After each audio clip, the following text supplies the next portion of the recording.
Ok, eh bien écoutez, bonjour à toutes et à tous. Bienvenue dans cette interview, la numéro 4 normalement, si je ne me trompe pas.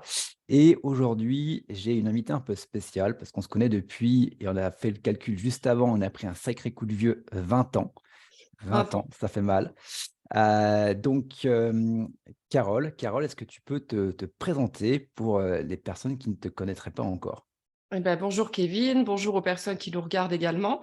Donc, je suis Carole Rinaldi, je suis coach et auteur en développement personnel. Je travaille principalement sur la thématique des blessures émotionnelles et sur l'indépendance émotionnelle. Donc, j'ai mon entreprise aujourd'hui. Le but de ce que je fais, c'est d'amener les gens, euh, quels que soient les défis que la vie met sur leur route, quels que soient les obstacles, de s'en servir pour grandir, en faire une opportunité et avancer vers ce qui les anime, vers leur vision, vers leurs objectifs. Donc, bien sûr, c'est normal de se sentir affecté par ce qui se passe à l'extérieur. On va pas lutter contre ça, mais l'idée, c'est plus rapidement, plus souvent, donc plus fréquemment, sans relever, avancer et moins subir, si tu veux, ces phases de montagne russe émotionnelle qu'on peut vivre et qui peuvent nous faire perdre du temps et de l'énergie vers nos objectifs, vers le chemin qui mène à la réalisation de nos projets. Ok, alors je rappelle, hein, tous les liens seront dans la description de la vidéo YouTube si vous voulez retrouver Carole, son bouquin. D'ailleurs, tu es en train d'en créer un deuxième actuellement. Donc là, pour le coup, tu as écrit un livre, tu es en train d'en écrire un deuxième, tu fais des immersions, notamment à Fuerte, tu fais du coaching. Donc, ce que tu fais actuellement, moi, ce qui va m'intéresser, c'est qu'on revienne un petit peu en arrière. On va pas faire le retour vers le futur 20 ans, mais pourquoi pas. Euh, Simplement pour, tu en es ici, mais d'où tu pars, Carole? Bah, d'où je pars à la base de très loin, on va dire ça comme ça. Moi, je Ouais. suis d'une petite ville du centre de la France et voilà, on en parlait juste avant cette entrevue. Quand je suis allée faire mes études, j'ai fait le trajet. Donc, pour moi, qui était une grande ville, Limoges, Limoges, c'est pas non plus, mais j'avais peur j'ai peur de tout en fait dans la vie. J'avais peur de conduire, j'avais peur d'aller dans une ville, faire mes études toute seule. J'ai cette tendance en fait quand il y a quelque chose que je connais pas et qui est nouveau, à avoir peur, à croire que je vais pas y arriver, même avoir envie de laisser tomber et d'abandonner. Donc, si on doit prendre un point de départ, bah, disons que moi, je viens d'une petite ville, j'étais pas forcément prédestinée à avoir une entreprise, ni aujourd'hui, je travaille avec des clients de 15 pays différents. Enfin, pour moi, ça me paraît insensé à la base. Donc, je travaille avec les éditions Larousse pour mes ouvrages. J'avais pas le relationnel de base, c'est ça que je veux dire. De là où je viens, j'avais pas des contacts spécifiques. Je viens d'un milieu très modeste. Mon papa, mes parents sont divorcés. Mon père a élevé 3 enfants seul toute sa vie. Il gagnait pas des milliers et des cents. Donc, je viens pas d'un milieu qui est modeste et j'avais pas forcément les connaissances et l'expérience qui me prédestinaient aujourd'hui à ce que je fais.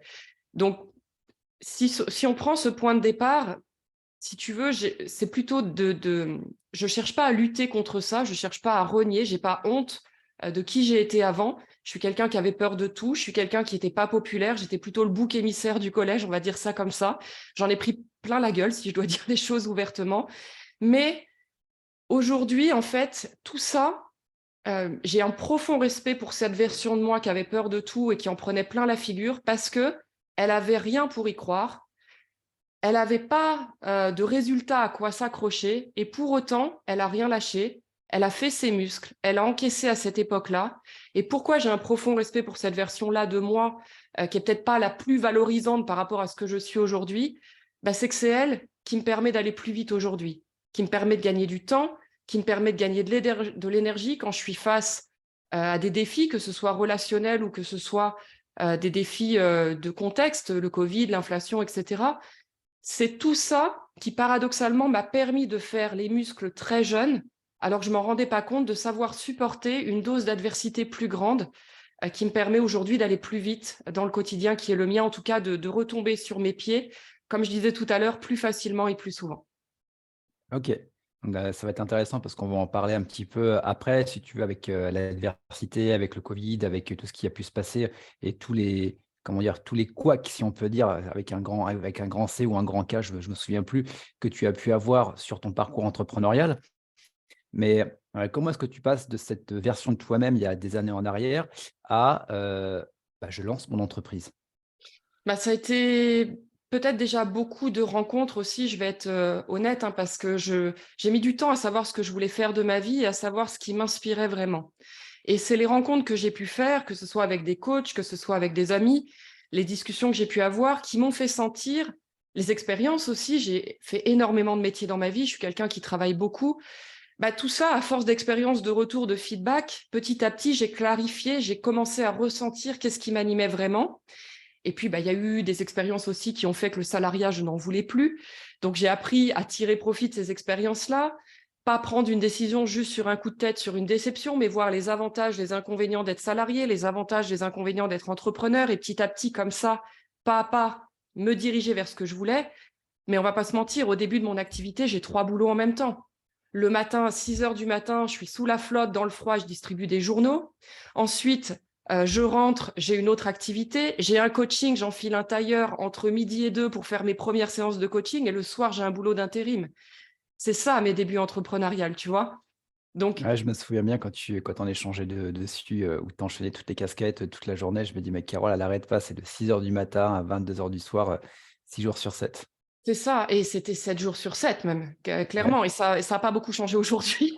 Mais disons qu'aujourd'hui, ça a plus de sens. Donc, je le vis mieux. ouais, Au début, si tu veux, quand je commence là, Euh, comme je te dis, j'y vais à tâtons, je ouais, découvre qu'est-ce qui m'anime et la force du mindset que j'ai à ce moment-là, c'est que je sais que je fais des tâches, si tu veux, qui sont pas forcément ce que j'ai envie de faire à temps plein. Distribuer des journaux, on va pas dire que c'était mon kiff international, mais je le voyais comme un entraînement. À cette époque-là, je me disais, certes, c'est pas ce que tu veux faire de ta vie, c'est pas le projet ultime, c'est une étape, mais comment cette étape, tu peux t'en servir pour comme une pierre à l'édifice de ce que tu veux construire. Et je me rappelle que, bah, tu vois, rien que d'être dans le froid, et moi je déteste le froid, je déteste la pluie, enfin j'étais vraiment gelée, et tu peux pas t'abriter, hein. Quand tu cherches à t'abriter, les personnes, les commerçants qui sont autour, ils te disent non, donc tu es là avec tes journaux. Et en fait, je me disais, mais comment, même avec ces conditions d'adversité, tu peux faire une différence pour la personne qui va croiser ta route ce matin? Et c'était tout bête, je faisais que remettre un journal à quelqu'un, mais déjà, j'avais remarqué qu'il y avait des gens qui détournaient leur station de métro où ils prenaient habituellement pour le matin venir me dire bonjour, prendre un journal à cette station-là et aller à leur journée de travail. Et ça, j'étais super contente, bah, parce que tu doutes bien que les conditions étaient difficiles. Il y avait, je me rappelle encore, une mère qui était avec son fils, qui l'emmenait à l'école le matin, son fils me regarde, il dit qu'est-ce qu'elle fait la dame, et sa mère lui répond, bah tu vois, faudra surtout pas faire comme elle dans la vie. Et je te garantis, quand t'as froid, quand il ouais, pleut, et que t'entends ça, et que t'as les yeux du gamin, en fait, tu vois, tout ça, j'avais honte parfois. ouais, ouais, Je me disais, malgré ça, comment tu te reconcentres sur l'objectif qui est, t'as pas de compte à rendre aux gens, toi, tu sais pourquoi tu le fais, tu es en train de donner vie à tes rêves, eh ben, laisse les gens parler, laisse les gens te juger, et pour autant, reconcentre-toi sur comment tu fais une différence pour la personne que tu vas rencontrer ce matin, parce que l'air de rien, tu vas être l'une des premières personnes qu'elle va croiser dans sa journée. Donc, j'essayais avec toute mon énergie, tu vois, dans ma manière de parler à la personne, de lui tendre tu vois, des petits ouais, gestes c'était comme de ça, l'entraînement, quoi, finalement. de l'entraînement à comment ça peut aussi faire une différence et comment ça peut apporter de la valeur dans ce que tu veux créer de plus grand. Et de pas croire que parce que ça n'avait rien à voir avec ce que je fais aujourd'hui, c'était dissocié. Et j'ai fait ça, quels Ouais, que soient les boulots que je faisais, je l'ai toujours vu de cette manière-là. Et puis, bah, de petit à petit, faire grossir mon activité de coaching jusqu'à ce que je lâche certaines activités que je faisais avant. Et puis, bah, après, de fil en aiguille, si tu veux, les choses prennent de ouais, l'ampleur. Gérer ton argent aussi, c'est pas tout savoir en générer, c'est savoir le gérer intelligemment pour que tu puisses lâcher les activités que tu as qui te prennent du temps et de l'énergie. Donc, construire une épargne de précaution, etc.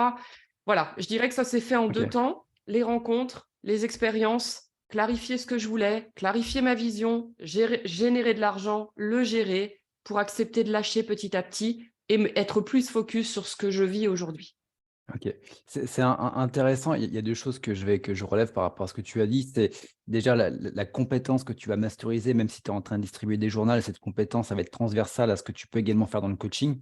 Donc finalement, tu masterises une compétence dans un contexte particulier qui va te servir dans un autre. Et il y a l'autre chose aussi, tu l'as dit juste à la fin, c'est la vision. Et je trouve que c'est intéressant. Alors, il y a vision et vision.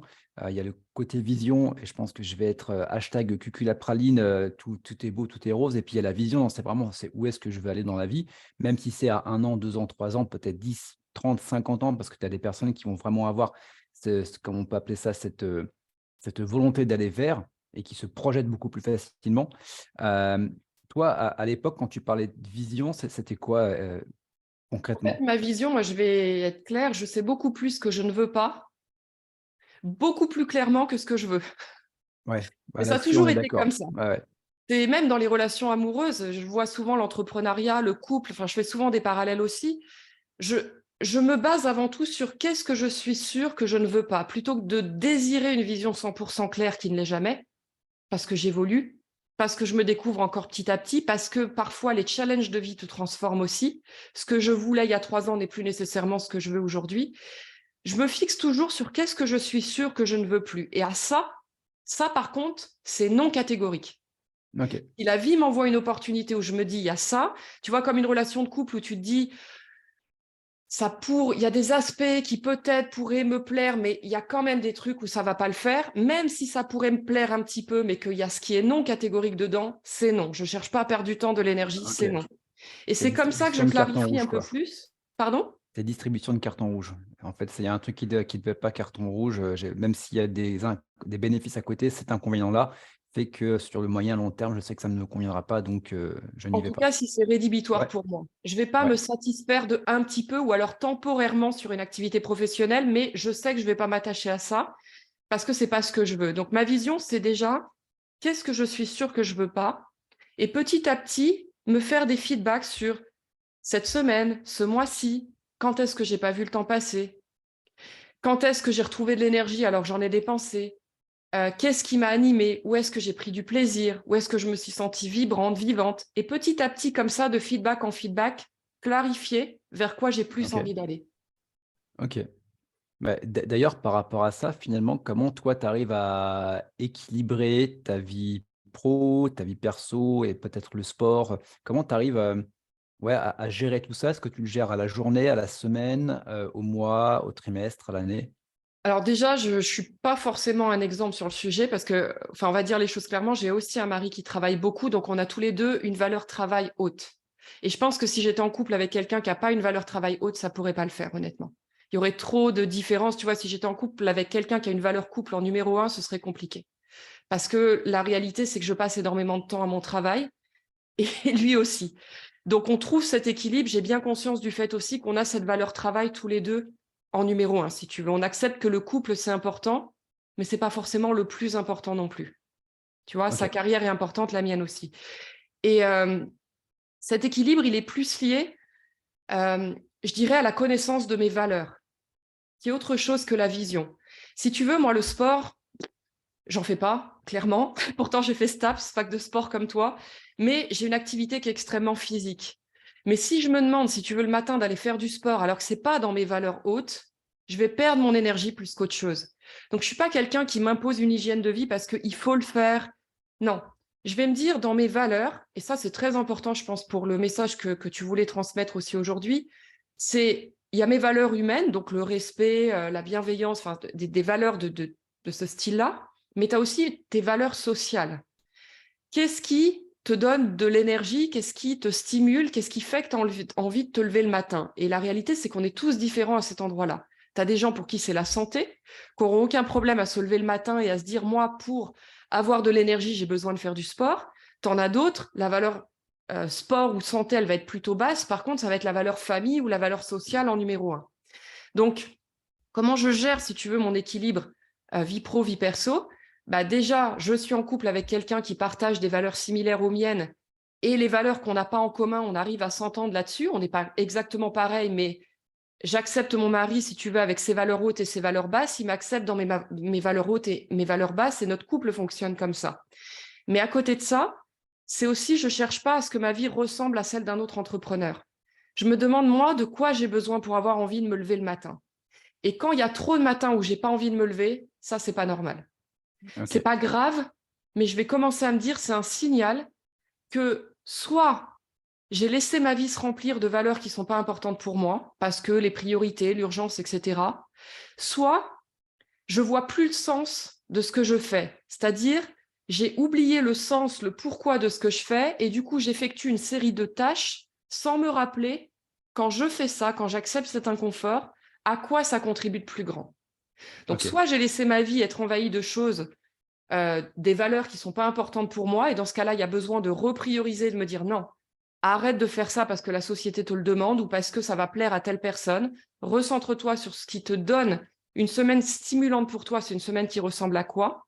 Soit il faut que je me redemande sur les tâches que je fais, pourquoi je les fais et quel sens ça a pour moi. Et si ça a changé, reprioriser ou restructurer mes journées pour que je retrouve cette envie de me lever le matin. C'est intéressant ce que tu dis. C'est vrai que quand j'ai accès, on va dire, sur équilibre vie pro, vie perso. Bien évidemment, ça c'est propre à chacun, mais c'était intéressant où toi, tu as plutôt dire sur les valeurs et comment mes valeurs sont organisées dans ma vie de tous les jours finalement. Et ça, c'est quelque chose que je retrouve quand j'accompagne des entrepreneurs. C'est que parfois, on fait leur tableau de valeurs, entre guillemets, on va chercher les trucs qui sont importants pour eux. Et après, on le compare avec leur journée et leur semaine. Et tu t'aperçois qu'il y a une inversion des valeurs qui est incroyable. C'est Et clair. la personne se dit, mais je ne comprends pas, je me lève le matin, j'ai pas d'énergie, je suis pas bien, je suis stressé. En fait, finalement, il y a un décalage.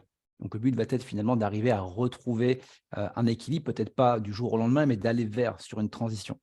Oui, puis il y a toutes les croyances. Tu vois, moi, j'ai fait ces erreurs-là aussi. Je me suis imposé parfois des styles de vie pour plaire à ma famille, parce que tu te dis, il faut faire comme ça, sinon les gens vont penser que tu es trop égoïste, que tu n'as pas de vie parce que tu la passes qu'au travail.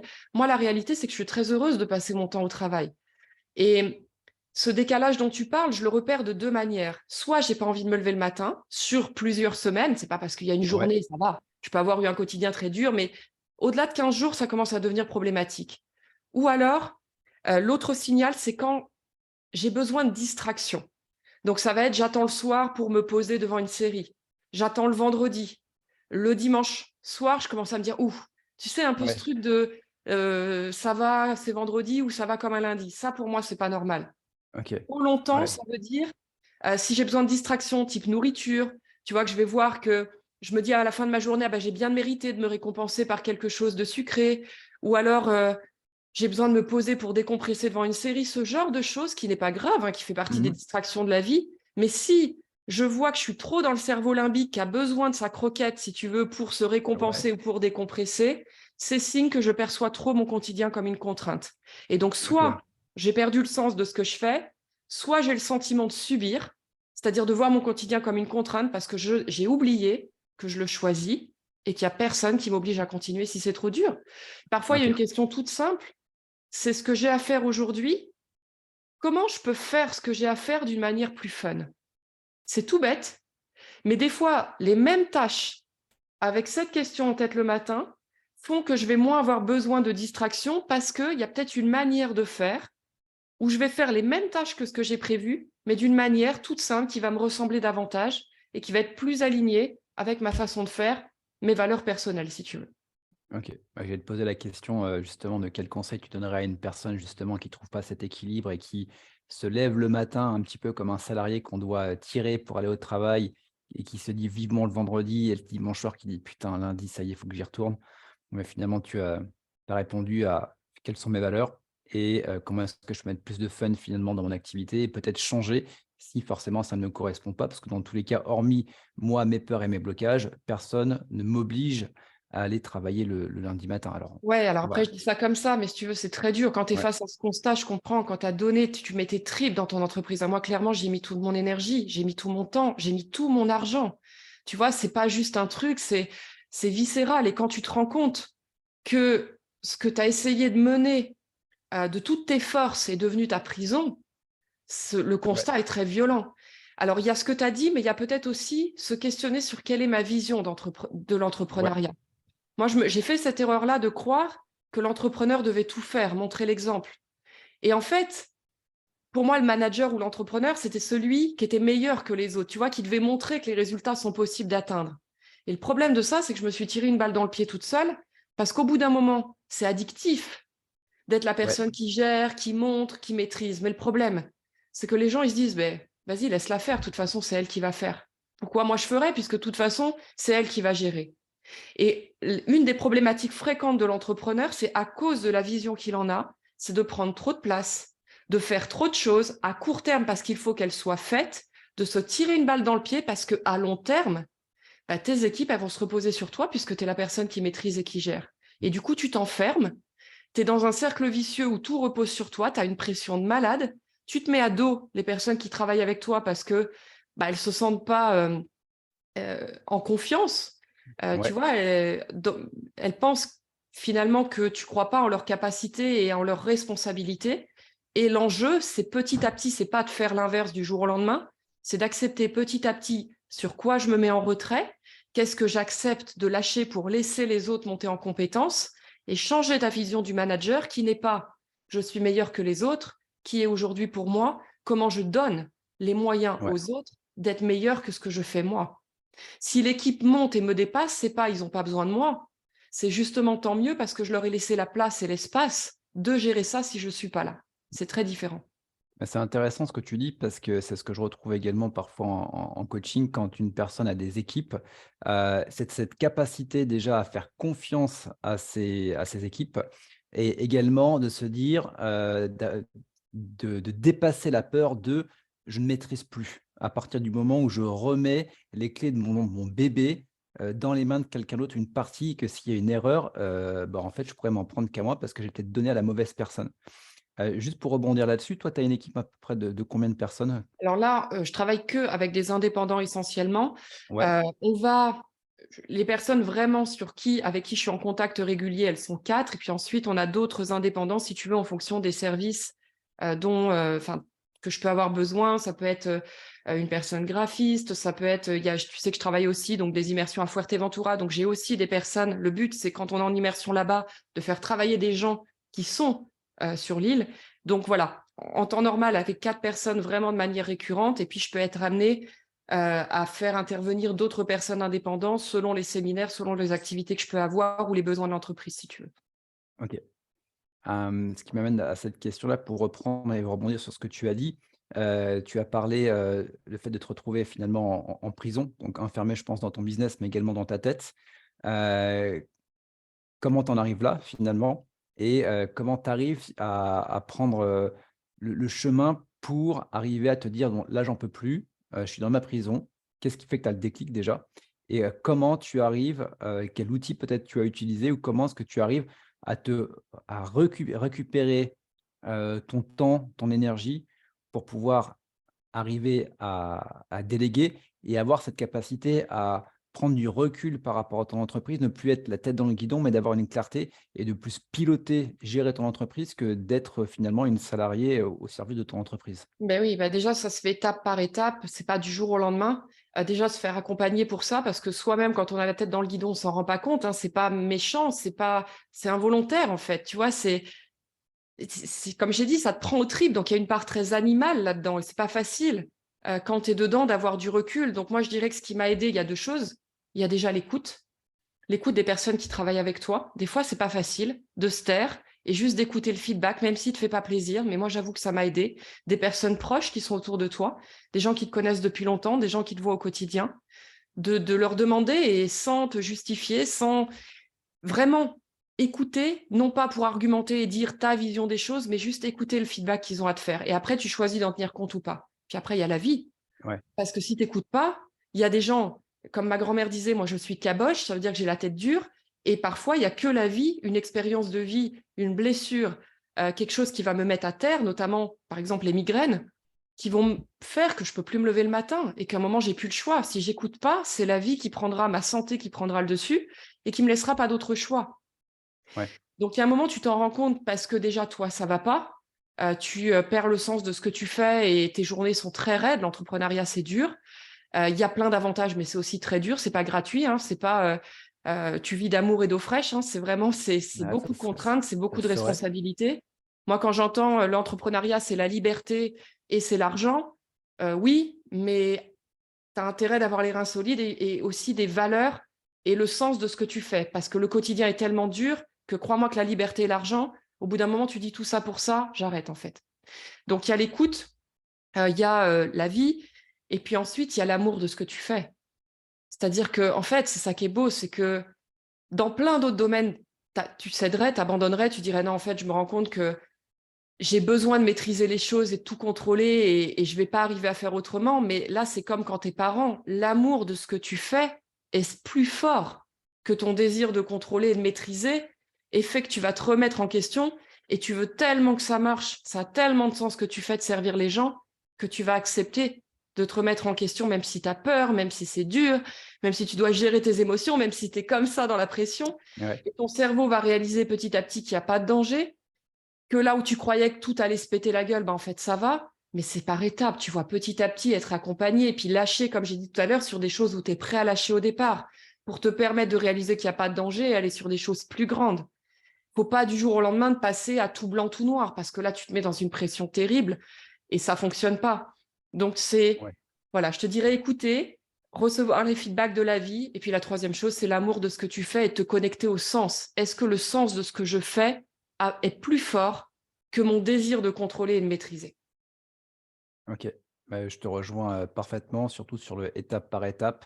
C'est vrai que parfois on a envie de tout changer du jour au lendemain, mais parfois, bah, il y a toujours ce côté, ce qu'on appelle le prix à payer, hein, comme tu le dis à un moment.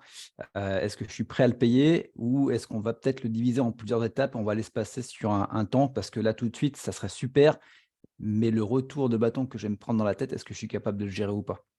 Exact. Mmh.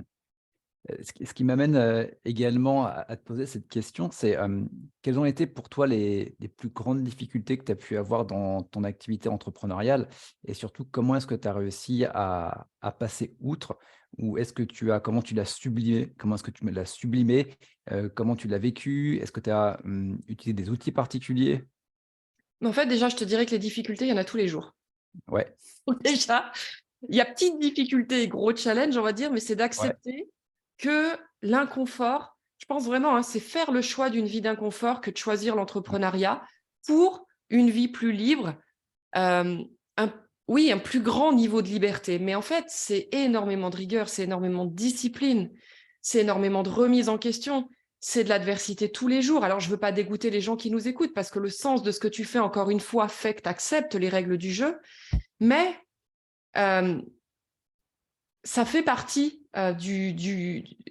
pour moi, si tu veux, comment transcender les difficultés, c'est déjà accepter qu'elles vont être sur ta route et qu'elles ne sont pas un problème et qu'elles sont bons signes parce qu'elles vont te permettre de faire les muscles qui, paradoxalement, vont rendre ton quotidien plus simple, moins complexe en tout cas. Parce que OK, plus tu gères d'adversité, plus tu gères de complexité, plus c'est dur, c'est sûr, émotionnellement et mentalement. Mais en fait, plus tu acquiers d'outils, plus tu acquiers d'expérience et du coup, plus tu es serein ou sereine parce que bah, tu sais que tu en as vu d'autres et finalement, avant qu'il y a quelque chose qui te déstabilise, tu as un bagage. ouais, Donc déjà, je te dirais que c'est ça qui me permet, comme je te l'ai dit tout à l'heure, toute l'expérience que j'ai eue plus jeune m'a donné énormément de force dans le sens arrêter d'attacher ma valeur à ce que disent les gens, au comportement des gens, arrêter d'attacher ma valeur à mes résultats. Et ça, c'est précieux dans l'entrepreneuriat. Donc, il y a accepter les difficultés, accepter que ça fait partie du chemin. Il y a comment je détache ma valeur de mes résultats. J'ai de la valeur que je sois dans une phase d'échec ou dans une phase de réussite. Je ne suis pas définie par mon argent, je ne suis pas définie par mon entreprise, je ne suis pas définie par le nombre de livres que je sors. Que je sois dans une phase de croissance ou de récession, j'ai de la valeur. Et ça reste inchangé. Et ce n'est pas toujours facile à faire. ouais. Il y Et a ça, ça. c'est intéressant ce que tu dis, c'est d'avoir, finalement ton identité et qui tu es n'est pas corrélé à tes résultats. C'est pas: «J'ai des résultats, je suis bon et je suis un super entrepreneur et j'ai pas de résultats et à ce moment-là, je suis nul». Parce que là, tu es dans une oscillation émotionnelle et autant aller jouer au casino parce que tu vas peut-être faire ça sur du court, mais sur du moyen et du long terme, il y a un moment, tu pètes un câble. Alors, honnêtement, je la fais, hein, cette oscillation Ouais, émotionnelle. Mais par contre, je sais que je ne peux pas y échapper parce que c'est humain, en fait, de s'attacher à des phases de réussite et dans l'échec, de se sentir minable, tu vois. Mais, comme je l'ai dit tout à l'heure, il est question de se rappeler plus vite de ce qui se passe. Ah, en fait, je vois que là, ce que je ressens, c'est un signal que ma valeur est trop dépendante de mes résultats ou trop dépendante du comportement des gens. C'est pas grave. mmh, Il suffit juste de s'en rendre compte et de se réajuster. Ah ben j'étais là-dedans, ok. Du coup, comment je sécurise ma valeur autrement, tu OK. vois? Et après, les difficultés, oui, ben, j'en ai eu plein. C'est-à-dire que, et d'ailleurs, on y est encore en ce moment, hein, on est en période d'inflation. Les gens en période d'inflation n'ont pas nécessairement besoin prioritairement du coaching. Mais tout ça, ça se prépare en amont. C'est-à-dire, tu mets pas tes œufs dans le même panier. Je t'ai dit tout à l'heure aussi, donc comment tu diversifies tes activités. Est-ce que tu fais que du présentiel, que du en ligne? Ça, c'est vachement important. Tout comme quand tu investis, tu mets pas tes œufs dans le même panier. Tu diversifies tes investissements pour s'il y a quelque chose qui se casse la figure d'un côté, bah, de l'autre côté, ça compense. Il y a comment tu génères ton argent et comment tu le gères, qui sont deux compétences différentes. Il y a des gens qui sont très bons pour générer de l'argent, très mauvais pour le gérer. D'accord? Et là, le gérer, ça fait pleinement appel à ce qu'on disait tout à l'heure, la connaissance du cerveau limbique, qui veut se faire plaisir, qui déteste perdre. Donc, comment tu vas au-delà de ça? Et au niveau des difficultés, donc moi, tu me parlais des plus grosses. On peut peut-être citer l'année 2020 où j'écris mon livre, où je perds donc 6 personnes de ma famille cette année-là, dont mon papa et ma grand-mère qui étaient des piliers, c'est-à-dire des gens qui étaient là depuis le début de ma vie. Donc, à 6 mois d'intervalle, je perds ces personnes-là. Et sur l'année 2020, d'autres personnes également. Je suis en train d'écrire mon premier livre. Comment tu fais face dans ces moments-là? C'est déjà, je dirais, comment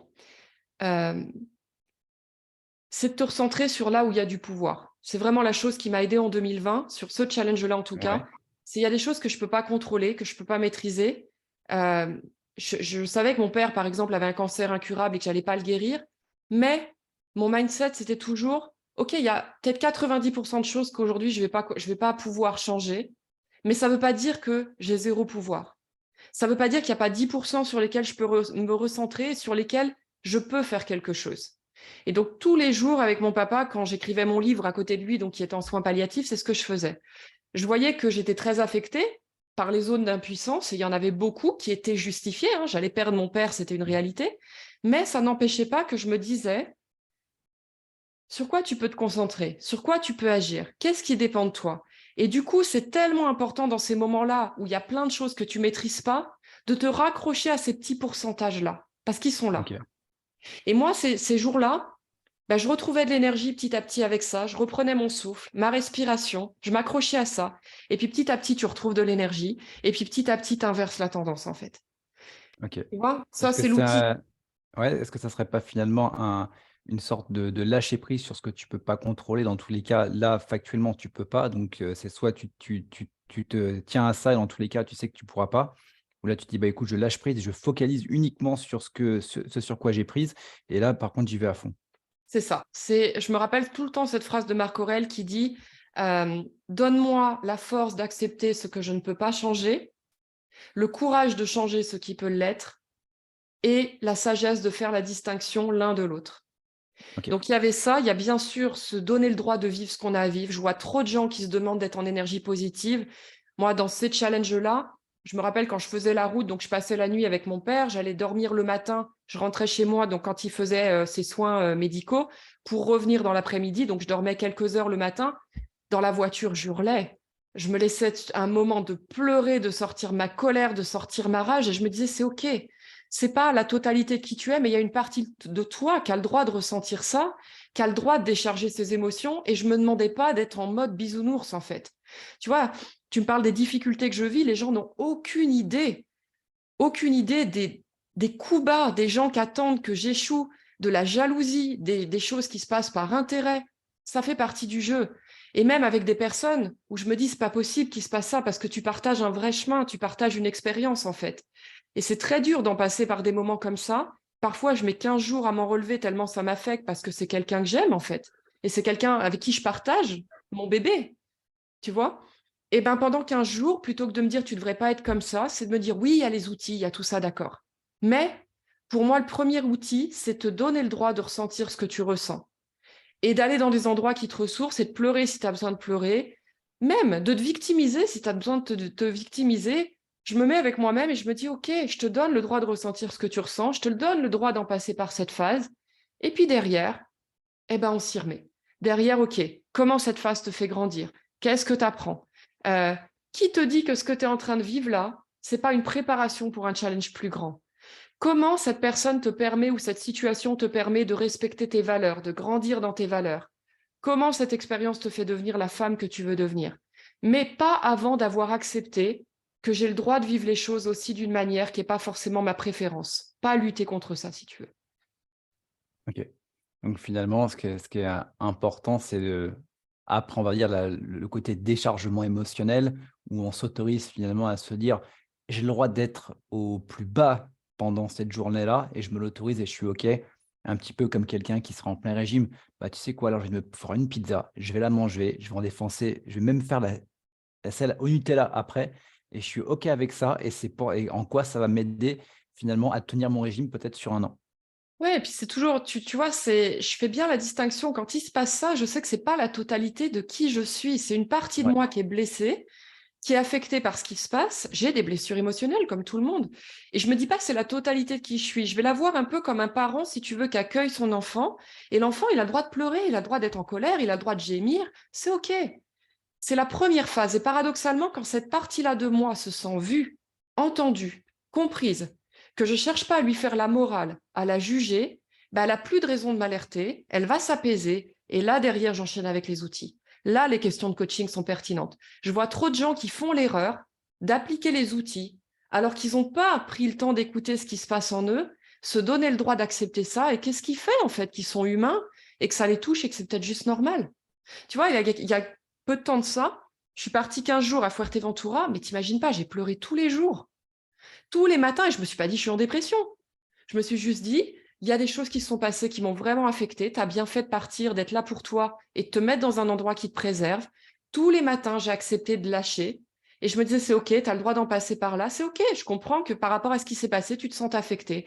Et derrière, bah, ça n'empêchait pas que je me disais, comment là, tu viens de grandir dans tes valeurs? Comment tu peux remercier cette situation et cette personne parce que ça te fait devenir la femme que tu veux vraiment devenir? Mais la femme que je veux devenir, c'est pas une femme qui se fait croire que tout va bien quand elle va mal. La femme que je veux devenir, c'est une femme qui est capable de s'accorder du respect et de la valeur, même quand elle est dans des phases au plus bas.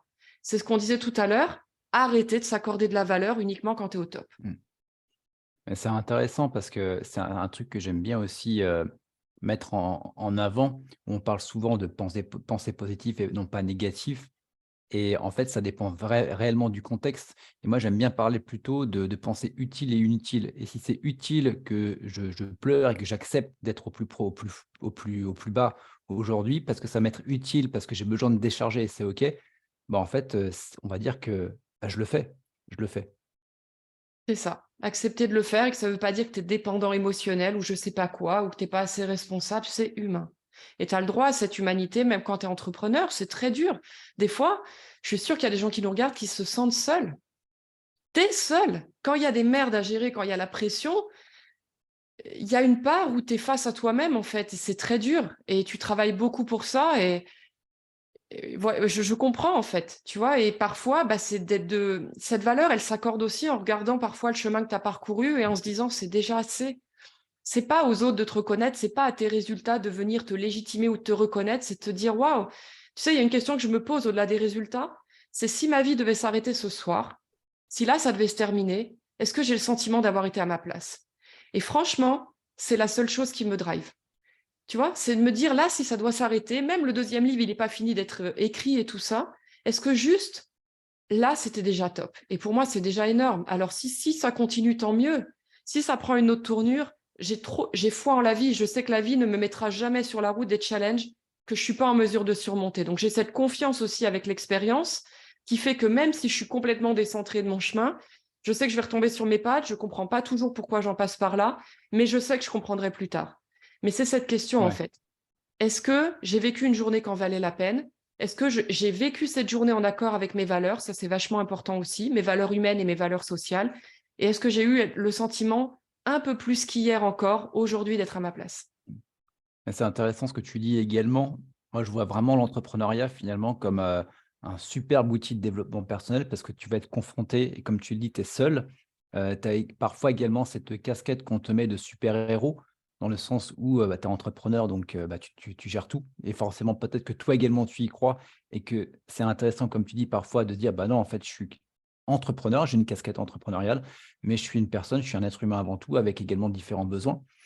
Et oui, donc le côté développement personnel de l'entrepreneuriat et Ce qui est intéressant, c'est que finalement, tu vis beaucoup d'expériences et je pense que ce qui est intéressant, alors après, c'est peut-être propre à moi, mais ce qui est intéressant, le truc, si jamais demain ma vie devait s'arrêter, tu vois, c'est ce qui me restera finalement. Mon business peut s'écrouler, il peut y avoir l'inflation, tout peut s'écrouler, à moins que j'ai Alzheimer, mais bon, ça sera plus un problème parce que je m'en souviendrai plus. Mais c'est Exact. les expériences que j'ai vécues et c'est pas le combien j'ai sur mon compte en banque, c'est pas, si mon activité a réussi ou pas. En fait, c'est est-ce que j'ai kiffé? Est-ce que j'ai vécu des expériences? Et je me vois, j'aime beaucoup moi me projeter, tu vois? Si je peux me projeter, si je suis plus vieux, c'est, d'être, je sais pas, dans ma famille et puis les petits-enfants, les petits les des ou les qui me disent: «Bah, en fait, tu as fait quoi grand-père?» et d'être le grand-père qui est là et qui raconte les trucs qu'il a vécu, tu vois? Bah, c'est ça. Moi, c'est pareil, c'est comment aussi tu grandis dans tes valeurs, en fait. Mmh. C'est bien de réussir un business, mais si pour ça, tu as trahi tout ce qui était fondamental pour toi,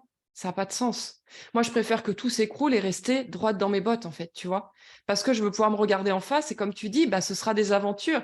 Tu sais, j'imagine, souvent, ces 6 personnes de ma famille qui sont décédées et je les imagine un peu comme s'ils étaient devant une série Netflix en train de regarder ma vie, celle de mes sœurs, et je me dis, mais un peu, tu sais, comme la finale de la Coupe du Monde de Mbappé, où on était tous là devant les. Ouais, Je crois que c'est foutu, et au dernier moment, ça repart, ouais, et tu vis des émotions de dingue. ouais, T'es là à bout de souffle. Et ben moi, j'ai envie de leur faire vivre. S'ils peuvent me voir, je me dis au pire, il n'y a personne qui me voit s'il n'y a rien après. Au mieux, ils sont là, et j'ai envie de leur faire vivre. Mais un truc où tu ouais, crois qu'au dernier moment, c'est foutu, au dernier moment, il y a un truc qui se passe, tu vois, et c'est reparti. ouais, Et tu crois qu'elle est à terre, et ça repart. Et en fait, moi, c'est ça qui m'anime. Et des fois, je me rappelle que si je veux cette vie-là, bah, ça implique d'en passer par les défis. Tu peux pas ouais, désirer une vie lisse et confortable si tu veux ça, en fait. Et si tu veux des expériences à raconter à tes petits-enfants plus tard, tu peux pas désirer ça et espérer une vie qui soit facile et lisse. Parce que une vie, c'est pas exactement, pour rien que les séries, il y a des failles, où il y a du suspense, où il y a des épreuves. Parce que s'il n'y a pas ça dans les films, la réalité, c'est que ça nous intéresse pas, ça nous inspire pas, en fait. exactement, exactement. Mais c'est vrai, c'est intéressant ce que tu dis et je fais le parallèle un petit peu avec le sport où, quand j'avais été, justement 30 jours en Thaïlande, pour le coup, c'était vraiment 30 jours, parce que j'avais un kiff, c'était de combattre une fois en Thaïlande. Mais OK, j'ai kiffé, mais je reviens en arrière, je reviens, après 2 semaines d'entraînement, quasi 6 jours sur 7, 2 fois par jour, mais des fois, j'ai pas envie d'être là. Je me dis: «Mais pouah, mais j'ai pas envie de courir à chaque pas». Quand tu cours 10 kilomètres le matin, à chaque pas, pour 10 kilomètres et à chaque pas, j'arrête, j'arrête, allez encore un, non j'arrête, encore C'est un. ça. Encore un. Et c'est ce Exact. qui fait que, à la sur le sur je si vraiment tu prends ça, c'était horrible, mais si tu prends l'expérience, tu fais: «Ah, c'est génial et peut-être que je le referai», tu vois? C'est ça. Parce que Ça c'est me c'est fait tout, c'est l'expérience que tu as vécue qui t'a marqué finalement, parce que tu as été au-delà de ce que tu as de Puis tes ça fait peurs, de ça tes quand tu le blocages. racontes, on t'écoute en fait, parce que du coup, c'est ça qui on a envie de connaître la fin de l'histoire, tu vois? Ça me fait penser à Fuerteventura. Un jour, je suis partie comme ça, le plus haut sommet de l'île, donc 807 mètres, qui est encore petit. Mais moi, un jour, je suis partie toute seule, tu vois? Je me suis dit: «Je vais aller monter», donc le pic de la Zarza, ça s'appelle. Et je me rappelle le matin, j'ai croisé des amis, je suis partie m'acheter à manger, puis je leur ai dit ce que j'allais faire de ma journée, puis ils me disent: «Mais tu y vas toute seule?» Et moi, je voyais pas où était le problème, en fait. Je me suis dit: «C'est Ouais, bon, c'est des hommes qui veulent dire une femme est pas capable». Bah, je dis: «Oui, j'y vais toute seule, un peu fière». Mais plus jamais de ma vie, plus jamais de ma vie, je ferai ça. J'ai ouais, vécu un enfer, comme tu dis. C'est-à-dire que déjà, j'étais pas préparée, j'y suis allée sans eau. Il faisait un cagnard de malade, j'étais seule. Je croisais parfois des gens, j'étais toute seule, il aurait pu m'arriver n'importe quoi. Je me suis même pas rendu compte dans quelles conditions je me mettais. Et ce qui a été le plus dur, c'est le manque d'eau. ouais, C'est-à-dire que j'avais jamais connu la soif dans ma vie réellement. Il faisait un tel cagnard que je venais de boire.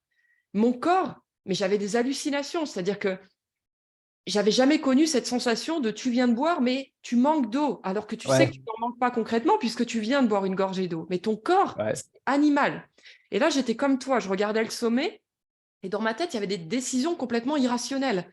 Mon corps voulait repartir à la voiture qui était 2 heures et demie ouais, en arrière, alors que c'était plus stratégique pour moi de continuer à monter et d'aller voir au sommet s'il y avait quelqu'un qui pouvait m'aider. Donc ouais, j'avais des impulsions, si tu veux, de retourner en courant, de fuir, et je devais me discipliner dans ma tête, comme tu dis. Ne pas regarder en haut et regarder encore un pas, encore un ouais, pas. Et je me rappelle, je montais, mais quand je suis arrivée au sommet, il y a une photo qui est mythique de ma tête. En plus, la vie ouais, manque pas d'humour, j'avais une bouteille dont la marque s'appelait Sacalme. Donc, tu as ma tête complètement Ouais, ouais. défaite avec une bouteille Sacalme dans la main. J'étais mais défaite, je suis tombée à genoux en arrivant au sommet. Et bah là, il y a des gens, après, voilà, il y avait des gens que j'ai retrouvés qui m'ont donné de l'eau. Mais c'est ce que tu dis, en fait, parfois le chemin est tellement dur que c'est le sens de pourquoi tu le fais. À cette époque-là, mon papa était malade et donc pendant qu'il était en chimio, moi je faisais cette ascension et je lui montrais les vidéos de quand je montais. Je peux te dire que si j'avais été toute seule, je ne serais pas allée en haut. Donc c'est le Ouais, sens de ce que tu fais. Je savais que mon père attendait la vue du sommet et il était en chimio et je voulais le faire pour lui. Et c'est cette capacité de se recentrer quand c'est trop dur sur un pas, encore un pas, encore un pas. Et puis bah, petit à petit, au bout d'un moment, tu vois que tu y es presque et tu y vas en fait. ouais. Bah, c'est exactement ce que tu vis en plus dans l'entrepreneuriat. Il y a un moment, tout est dur. Attends, je me recentre sur l'essentiel et là, je fais un pas, un pas, un pas, un pas et je sais pourquoi je le fais. Et pour autant, comme tu dis, je referai peut-être le pic de la Zarza, mais par contre, j'apprendrai de mes erreurs aussi. Ça veut dire que je vais pas refaire. Là, elle m'a calmé cette Ouais, randonnée-là. Et si je dois le refaire, je serai aussi plus sage. Et c'est aussi de savoir se faire un feedback et se dire, attends, là, je me suis peut-être aussi tiré une balle dans le pied toute seule. Ce serait bien que j'apprenne des ouais. circonstances et que je fasse autrement, que je me remette en question, en fait. Ah bah, c'est l'essai-erreur et puis à ce moment-là, j'améliore le process quoi, finalement. C'est ça. Bon, bah, écoute, top, top. Ça fait, je crois, à peu près presque 1 heure qu'on discute ensemble. Hem, je crois que je vais te poser une dernière question. Finalement, c'est quoi la plus grande leçon, que tu as apporté ton expérience jusque-là? Et en rapport avec ça, quel conseil tu donnerais à un entrepreneur qui, aujourd'hui, a son entreprise, qui peut-être a créé son entreprise pour être beaucoup plus libre, mais qui finalement se retrouve à avoir une prison mentale, du fait qu'il a des charges, il n'arrive pas à sortir la tête de l'eau, et en fait, il se retrouve à être, en mode salarié plus des responsabilités et ne pas arriver à profiter de son style de vie, ne pas arriver à avoir cette sérénité, relative au quotidien. Ah, après, je sais pas, parce qu'il y a énormément de choses en fait. Déjà, moi, la plus grande leçon, il y en a tellement, je dirais plutôt peut-être une question que je me pose en permanence, c'est comment cette situation ou cette personne me fait devenir la femme que je veux devenir. La femme OK, qui m'inspire de devenir. C'est même pas qui je veux devenir, c'est la femme qui m'inspire de devenir, celle auquel j'aurais même pas pu prétendre il y a quelques années. Quand je vois ça, moi personnellement, ça m'apaise. Des leçons, il y en a eu plein, mais c'est peut-être plus propre à mon expérience personnelle et à mon histoire, et ouais, ça parlerait peut-être pas à tout le monde. Après, quelqu'un qui serait dans ce quotidien-là, déjà, je lui dirais bravo, parce que ça veut dire qu'il s'est donné les moyens aussi de créer la vie, d'aller vers ses objectifs. Et donc, tu peux pas vivre ça si tu n'en es pas déjà arrivé à un certain niveau. Donc déjà, bravo. Pas oublier que tu as le droit aussi à une humanité, à du repos, à de la douceur, à prendre soin de toi. Et on a parlé tout à l'heure de ce qui peut causer ça, ça peut être la vision, mais c'est aussi parfois ton propre parcours en fait. Donc je te dirais si j'avais 2 conseils à voir s'ils sont pertinents, mais c'est ce que je ferais moi si je me retrouvais à nouveau dans cette situation, ce serait bien redéfinir ma vision de l'entrepreneuriat, de ce que je veux faire.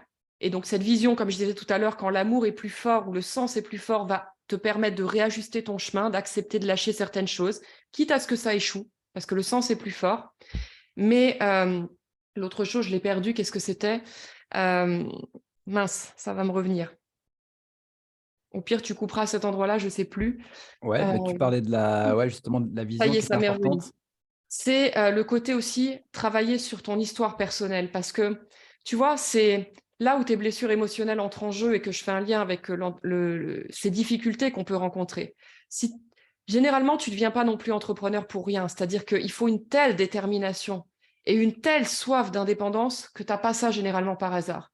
Tu as généralement des vides, des manques, des blessures de vie qui sont au cœur de ce fuel qui te fait péter les barrières, faire sauter tes croyances, dépasser tes limites. Et parfois, à cet endroit-là, ce que tu fais au présent peut être dicté par ton passé. C'est-à-dire, par exemple, tu ne te rends pas compte que tu prends trop de place parce que dans ton passé, tu as souffert d'être écrasé. Donc au début, c'est génial cette phase où tu pètes tes croyances, où tu sors de tes limites, où tu te prouves à toi-même que tu es capable. Mais il va falloir, c'est génial, tu viens de péter la barrière, mais il va falloir retrouver un équilibre où il va falloir que tu fasses le point sur ton expérience personnelle et t'assurer que ce n'est pas ton passé qui prend le contrôle de ton présent. C'est dommage, après tout ce que tu as fait, que ce soit tes blessures et ce qui t'a fait mal, qui décident de ta vie actuelle, parce que c'est ce qui se passe. Si c'est ceux qui t'ont écrasé, qui décident aujourd'hui de la place que tu prends dans ton entreprise, parce que par ego, tu veux montrer, tu veux de la reconnaissance, bah, la vérité, c'est que c'est encore ces gens-là qui t'ont fait souffrir, ou ces épisodes de vie qui décident de comment tu te comportes au présent. Donc, je dirais la vision de ton rôle de manager et d'entrepreneur. Et à un moment, moi, j'aime bien dire taper du poing sur la table et dire que si ces personnes et ces situations t'ont fait souffrir dans le passé, ça suffit en fait.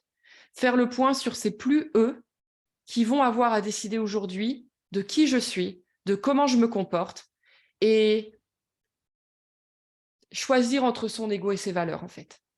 Ok. Mon ego, ce sera je veux compenser mes blessures passées, je veux prouver que je suis quelqu'un, je veux de la reconnaissance, je veux montrer de quoi je suis capable. Il faut de ça quelque part, parce que c'est ce qui te permet de péter le plafond de verre. Mais après, il ne faut pas que ce soit un extrême où du coup, tu en payes le prix. Il faut te dire c'est bon, maintenant, j'ai plus rien à prouver à personne. Mes résultats sont là, je me suis prouvé à moi-même ce dont je ne me croyais pas capable.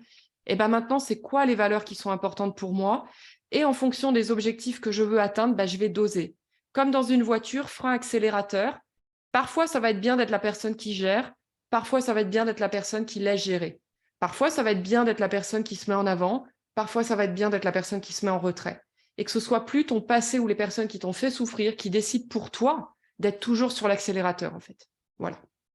Ok. Eh ben, écoute, top. Je suis 100% d'accord avec ce que tu viens de dire. J'aime bien le côté pédale accélérateur et pédale de frein. Et comme tu le disais, que parfois, les comportements qu'on a aujourd'hui sont déterminés inconsciemment par ce qu'on a vécu quand on était plus jeune. Et on s'en aperçoit peut-être pas forcément. On n'a peut-être pas comment dire, le recul nécessaire pour s'en apercevoir. Mais rien que le fait, peut-être, les personnes qui regardent aujourd'hui, voyez ce que vous faites aujourd'hui. Simplement, prenez peut-être le week-end, la soirée, et de vous poser la question: pourquoi est-ce que je réagis comme ça? Et d'essayer d'aller trouver une connexion. Alors, il y en aura peut-être pas, mais c'est intéressant de faire cet exercice-là en tout cas. Il y en aura. Tu peux te Ouais, demander ce que tu détestes dans l'environnement extérieur, tout ce que tu juges dans l'environnement extérieur, et tu peux être sûr que tous les états d'être que tu juges sont des choses qui te limitent dans ta croissance entrepreneuriale. clairement. Bah, écoute, je te remercie en tout cas, Carole, pour tout ce que tu as partagé. Je mettrai bien évidemment tous tes liens en dessous dans la description de la vidéo YouTube. Et puis, bah, pour celles et ceux qui ont regardé cette interview, si vous avez des questions, n'hésitez pas à les poser en commentaire. Et puis, on se retrouvera très bientôt pour de nouvelles interviews. Je vais y arriver. Je te remercie, Carole. Bah, écoute, plein de bonnes choses pour la suite. Voilà, on attend ton deuxième livre avec impatience et je te dis à très vite. Merci à toi et merci aux personnes qui nous ont écoutés.